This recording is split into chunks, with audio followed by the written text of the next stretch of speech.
Bismillahirrahmanirrahim. Assalamualaikum warahmatullahi wabarakatuh. Berjumpa lagi dengan saya Nurbaiti dalam perkuliahan geometri ruang versi daring. Kali ini kita akan membahas tentang materi jarak dari titik ke garis dan juga jarak dari titik ke bidang. Melanjutkan materi yang kemarin, jarak dari titik ke titik. Beberapa mungkin sudah pernah mendapatkan materi ini di SMA ataupun SMK. Tetapi nanti kita kalau semampunya kita akan mencoba memperdalam apa yang sudah diperoleh di SMA atau SMK. Langsung saja kita masuk ke materi ya. Nah, sebenarnya apa sih jarak dari suatu titik ke suatu garis? Jadi misalkan kita punya titik A di sini dan juga garis G di sini. Nah, jarak dari titik A ke garis G itu adalah panjang ruas garis yang terpendek dari A ke G.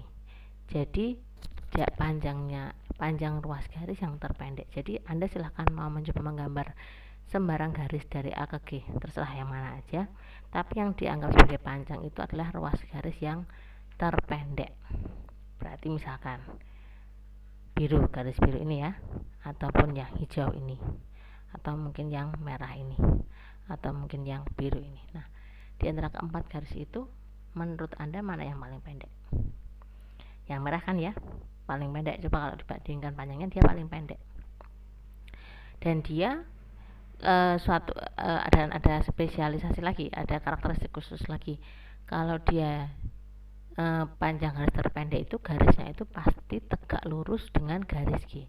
Jadi garis yang merah ini itu dia tegak lurus dengan garis G. Itu yang namanya jarak, itu adalah panjang ruas garis yang tegak lurus. Jadi sini sudutnya itu siku.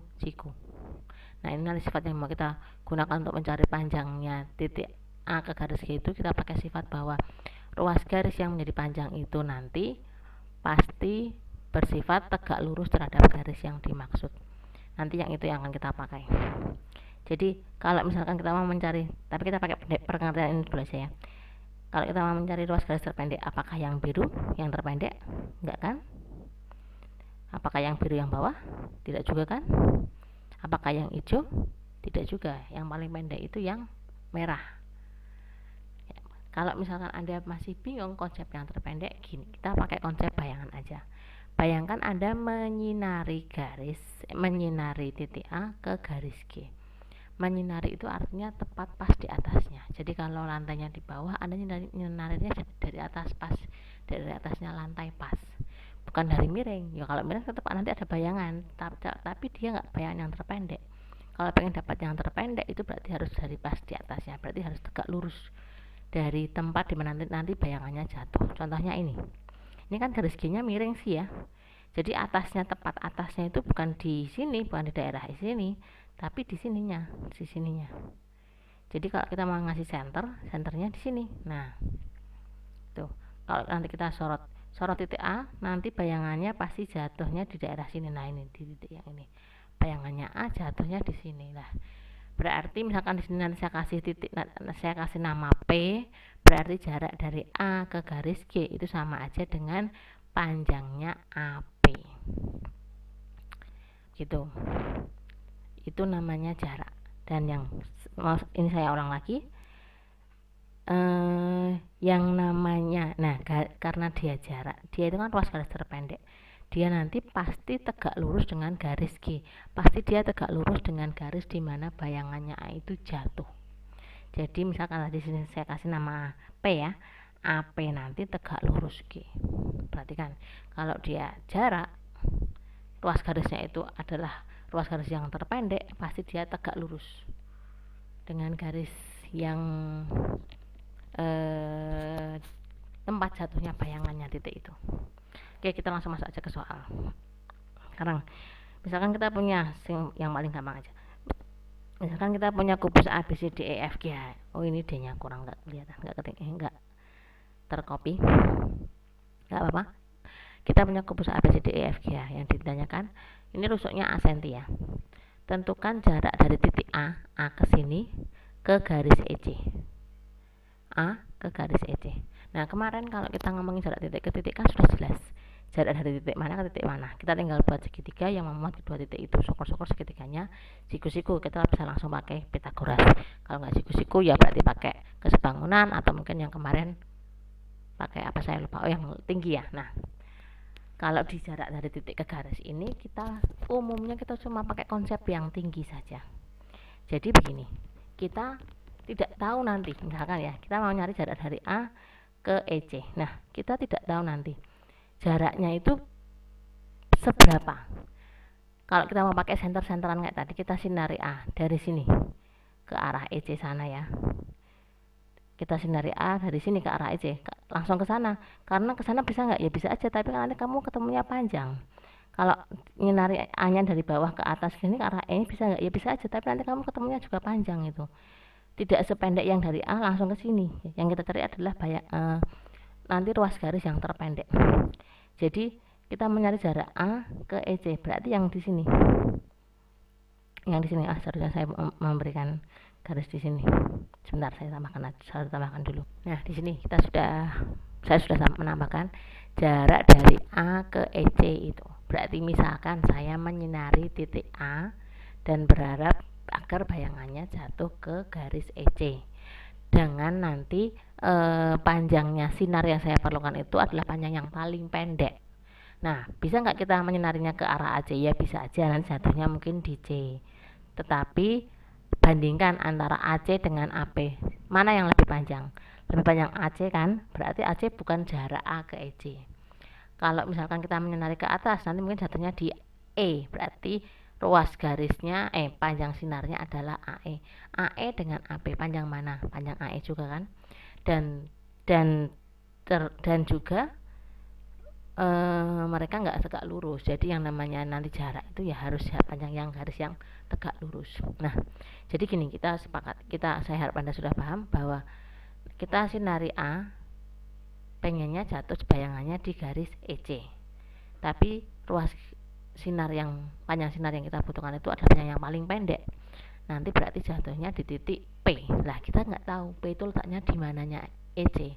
Apa pas di tengah-tengah, apa di sepertiga, apa di seperempat, kita nggak tahu. Nah, di situ perbedaannya dengan yang kemarin dari titik ke titik. Kalau dari titik ke titik kan jelas titiknya dari mana ke mana. Kalau ini ya jelas titiknya dari A ke P, jaraknya A ke EC itu sama dengan jaraknya A ke P. Tetapi kita nggak tahu P itu letaknya di mananya EC, pas tengah, pas sepertiga, pas seperempat. Dan kita ternyata tidak perlu tahu.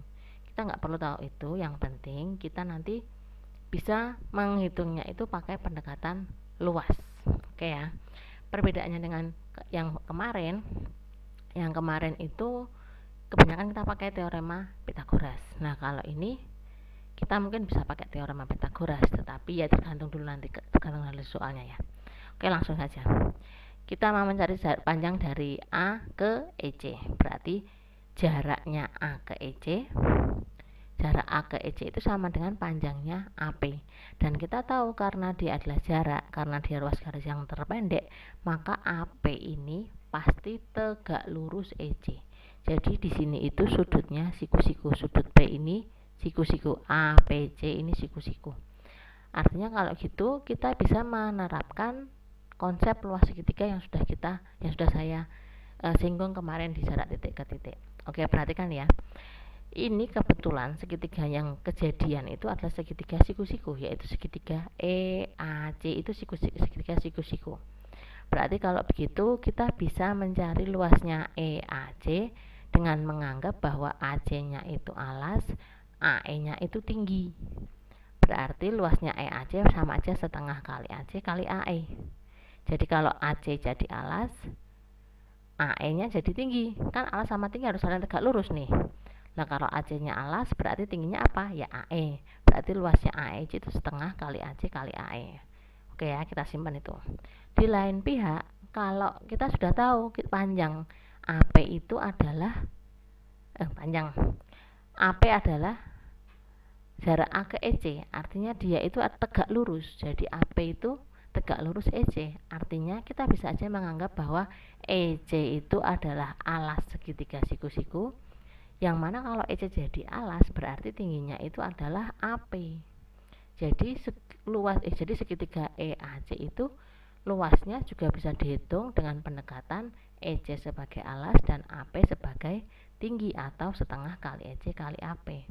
Padahal ini sama-sama ngitungin luas segitiga yang sama, yaitu EAC. Berarti kan pasti nilainya sama kan?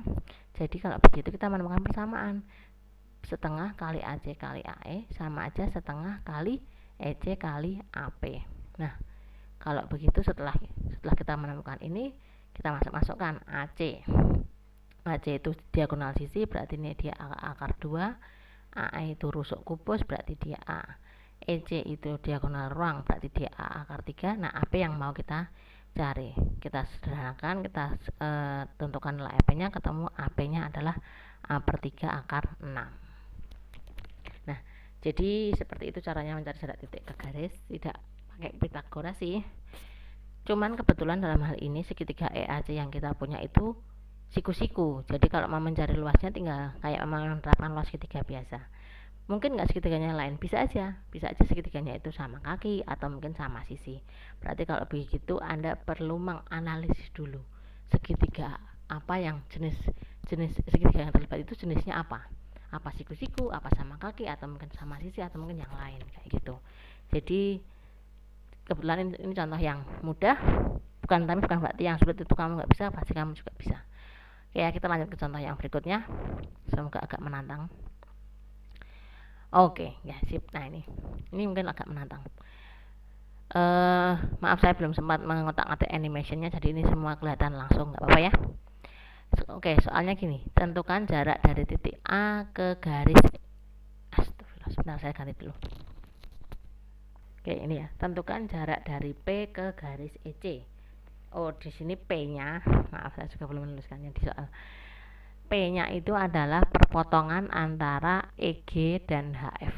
Jadi EG diagonal sisi EG, HF juga diagonal sisi, mereka berdua berpotongan di titik P. Nah, sekarang kita mau disuruh mencari jaraknya P ke garis EC, jarak sini. Berarti kalau gitu garisnya garis yang mana? Garisnya yang ini. Nih sudah agak berantakan. Jadi jarak P ke EC itu sama aja dengan panjangnya garis PQ. Oke ya, kalau kita cuplik segitiganya ini E P C, ini EC di sini. Nah, jaraknya P ke EC itu ya ini panjangnya garis PQ dengan nanti di sini nanti tegak lurus. Kita perlu tahu nggak Q letaknya di sebelah mananya EC? Nggak usah. Kita cukup mencari tahu EPC itu segitiga apa dan berapa luasnya, gitu aja. Jadi tidak perlu tahu C itu posisinya di mana. Ya kalau tahu sih alhamdulillah, tapi kalau nggak tahu nggak usah repot-repot. Oke ya, jadi kita cek aja. EPC ternyata merupakan segitiga tumpul. Ya kalau begitu kita harus cari luasnya bagaimana caranya? Ya sama aja kayak nyari luas segitiga bias siku-siku, setengah kali alas kali tinggi. Cuman tingginya itu nggak terletak di dalam segitiga.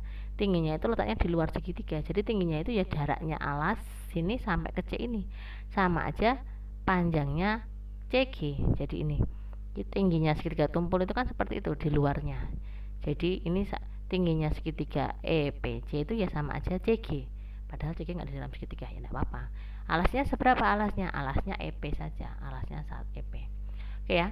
Jadi kalau segitiga tumpul itu segitiga EPC itu kita cari luasnya dengan menganggap EP sebagai alas, maka tingginya adalah GC.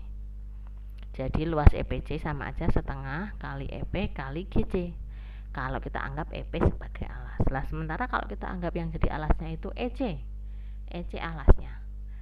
alasnya EC, berarti tingginya apa? Tingginya berarti garis yang tegak lurus dengan EC. Lah apa itu?